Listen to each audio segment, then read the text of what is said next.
Maite ditut maite gure bazterrak lambroak izkutatzen dizkitanean.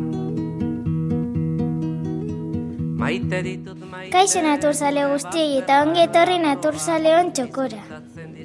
Gaurkoan mendiak eta basoak ezagutuko ditugu. Izkutatzen duen ez ditanean ikusten... Ametxek Aitonari galdetu dio.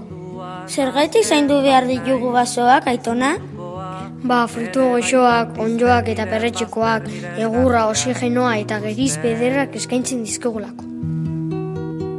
Maite ditut maite... Ez hori bakarrik, hainbat animaliren bizitoki eta babesleku ere badira.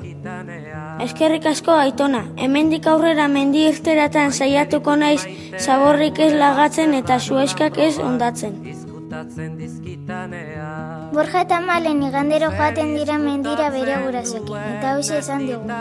Gure mendiak zoragarriak dira, eta biztadarrak eta aire garbia eskaintzen dizkigute.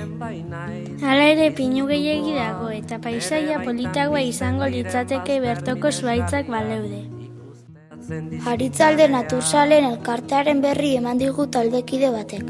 Maite ditut maite gure bazterrak... Gure ondare naturala defendatzen dugu. Bertoko zuhaitzak, bertoko eta berezko basoak, habitat naturalak eta kontserbazio egoera honean. Ditanean ikusten uzten...